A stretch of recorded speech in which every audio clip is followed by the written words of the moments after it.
नमस्कार दोस्तों, मैं अंकुर उपाध्याय स्वागत करता हूं आप सभी का एक बार फिर से अपनी नई वीडियो में। भारतीय बाजार क्रैश हो गए हैं। एक लेवल आपके साथ शेयर किया था 23,000 और दूसरा शेयर किया था 22,800। 23,000 को तो उस समय ब्रेक कर रहा था निफ्टी, 22,800 और बोला था कि इसको और देखेंगे, अब यहाँ तक आ सकता है। 22,800 ब्रेक नहीं करना चाहिए, ये इंपॉर्टेंट हो जाएगा थोड़ा ज़्यादा। और आज का लो 22,857 का है अभी तक, 3:12 का समय हो रहा है। प्रॉब्लम बड़ी हो गई मार्केट में। आज सबको टैरिफ का डर लग रहा है, लेकिन कल जब बाजार ठीक था ना और टैरिफ अनाउंस हो गया तो लोग कह रहे थे टैरिफ को बेकार में डराया जा रहा था, टैरिफ को हवा बना रहे थे, है कुछ नहीं। उस समय भी मैंने आपसे कहा था कि है, बहुत कुछ है। आज नहीं हो रहा है, लेकिन कल तक का वेट करो। अब मैं आप सभी के साथ बात करना चाहूँगा निफ्टी के बारे में। 350 पॉइंट नीचे दिख रहा है इस समय। बैंक निफ्टी फ्लैट है, ये आउट परफॉर्मर है आज, क्योंकि इस पे टैरिफ का फर्क नहीं है। इसको अमेरिका की इकोनॉमी से लेना देना नहीं है, ग्लोबल मार्केट से लेना देना नहीं है।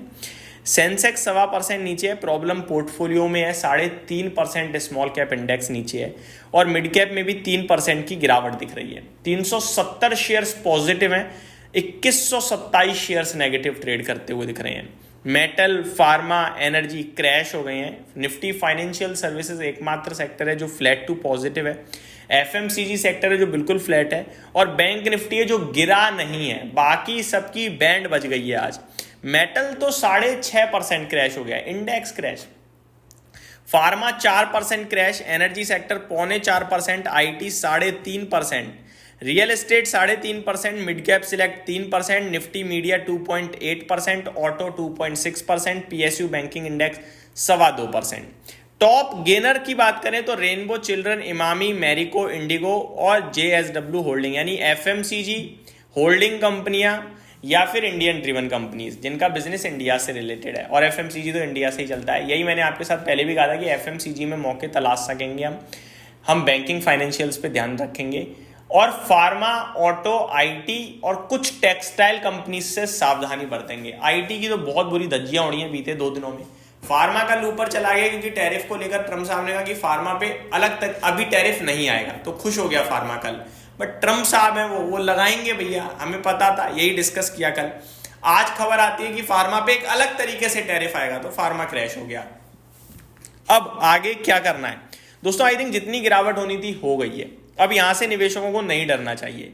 प्रॉब्लम यूएस के लिए है और यूएस कल 1700 पॉइंट डाउ क्रैश भी हुआ और आज भी डाउ फ्यूचर्स की बात करूं तो 400 पॉइंट नीचे ही दिख रहा है। यानी लग तो ऐसा रहा है एक बार और क्रैश होगा आज बाजार, लेकिन आई थिंक होना नहीं चाहिए। अब क्यों नहीं होना चाहिए? मेरे को ऐसा इसलिए लग रहा है क्योंकि यार ठीक है ना, हो गया रिएक्शन। और इनफैक्ट अगर आप कहो कि यूएस गिर रहा है और गिरेंगे, तो यूएस की प्रॉब्लम है एक्चुअली में।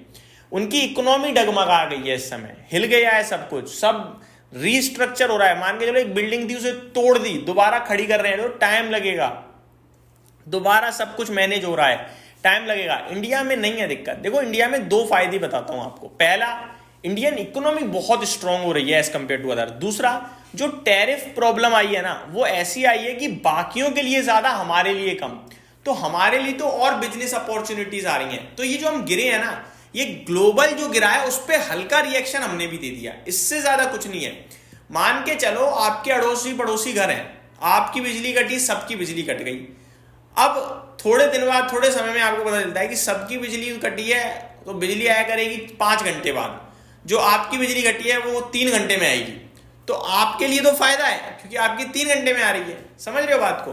तो सबको जो टैरिफ मारा है ना, किसी पे 46%, किसी पे 37%, हम पे 26-27% है।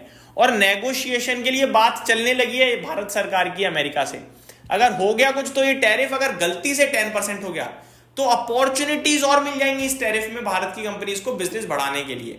मेरे हिसाब से इन्वेस्टर्स को सिर्फ यही बोलूंगा, लंबी अवधि के लिए कहीं नहीं जाना है, घबराना नहीं है। India is the best place to invest इन।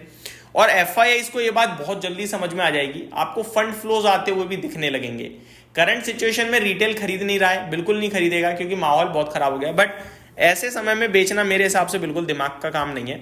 बस यही कहूंगा कि मार्केट की गिरावट में तो सब गिर रहा है आजकल।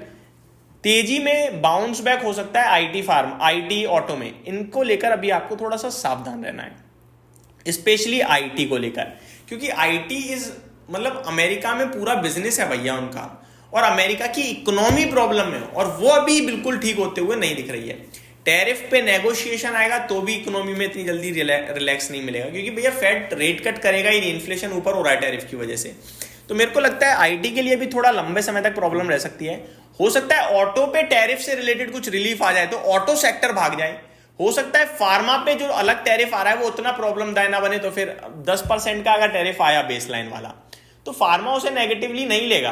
फार्मा कहेगा ठीक है यार, इतना तो हम कर देंगे, बाकी कंपनी से तो ठीक ही है।